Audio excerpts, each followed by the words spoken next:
de retour, l'Égypte continue à aider le peuple soudanais à surmonter la crise actuelle.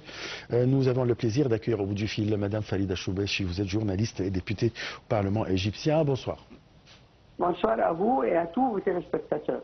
Alors, à votre avis, comment l'Égypte peut aider le peuple soudanais à surmonter la crise actuelle malgré une guerre civile là-bas? Les efforts de l'Égypte sont toujours dans le bon sens et dans le sens noble et pour le bien des autres pays qu'elle est. Et le Soudan n'est pas n'importe quel pays pour nous, c'est une partie de nous-mêmes. C'est un seul peuple dans la vallée du Nil et nous espérons les voir dans les meilleures conditions. Et c'est pour ça que le président fait un effort vraiment formidable et louable en essayant d'instaurer la paix et de réconcilier les parties soudanaises. Là, les partis en conflit, est-ce qu'il y a un espoir maintenant qu'ils peuvent vraiment être sur une table de négociation pour discuter la paix? Justement, c'est ce qu'on espère maintenant. Après les efforts de l'Égypte et de notre président, c'est ce que nous espérons et ce que nous attendons maintenant pour le bien du peuple et le nôtre aussi, parce que tant qu'ils sont bien, nous sentons aussi qu'ils sont bien. Mais s'ils sont menacés ou bien dégradés ou bien qu'ils continuent à s'entretuer, c'est très malheureux, ça nous fait mal au cœur. Oui, bien sûr. Là, l'Égypte a un principe très clair de ne pas s'ingérer dans les affaires internes ou intérieures des autres pays. Est-ce que vous trouvez qu'il y a des puissances internationales qui jouent quand même à l'intérieur du territoire soudanais? C'est sûr. Et c'est pour ça que le président a commencé à intervenir et à essayer peut-être d'alerter et de prévenir les grandes têtes soudanaises du sort néfaste et odieux qui attend ceux qui s'entretuent. Maintenant, au lieu de s'entretuer, il faut s'entraider pour reconstruire le pays et pour revenir. Le Soudan, il y a, vous savez, moi je connaissais dans les années 70, je connaissais le premier ministre soudanais qui m'avait dit à l'époque que le Soudan a 20 millions de fétons qui sont cultivables.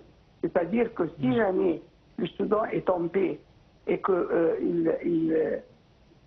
essaye de cultiver les 20 millions de fétons, il m'a dit que ça ne suffit pas seulement en céréales le monde arabe, c'est peut-être le monde entier. Oui. Vous parlez de la... Oui, allez-y. C'est-à-dire que les richesses du Soudan sont énormes et ils ne méritent pas ce sort-là de tout le temps un camp qui tue l'autre. C'est pas ça le Soudan. Il y a une civilisation aussi dans le Soudan. Comment l'Égypte peut coopérer avec l'Égypte pour réaliser la complémentarité économique, agricole, industrielle, etc.?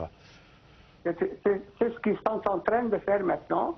Et on va toujours commencer par un pas qui sera suivi par un long chemin, si je veux. Et on l'espère aussi. Parce que vraiment, au lieu d'aller chercher du blé dans je ne sais pas quel pays à la fin du monde, le Soudan c'est-à-dire, on peut par des voitures même, c'est-à-dire par le chemin routier, par la voie terrestre, c'est c'est là, oui. Je vous remercie.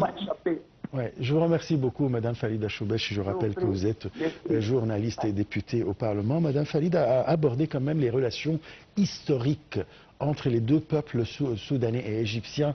Alors, c'était un seul peuple sur la vallée du Nil, avec des réalisations durant toute l'histoire. La complémentarité entre les deux pays, voilà, c'est une question très importante dont Mme Falida a abordé quand même que le Soudan, par exemple, possède des millions d'hectares de terres agricoles ou bien à bonifier ou bien préparées pour l'agriculture. et l'Égypte, avec ses moyens, la science, le savoir-faire, pourrait bien sûr coopérer et contribuer à cultiver tous ces territoires ou bien ces terrains agricoles qui vont nourrir non seulement les deux pays, mais aussi tout le monde. Alors, on se retrouve dans quelques instants.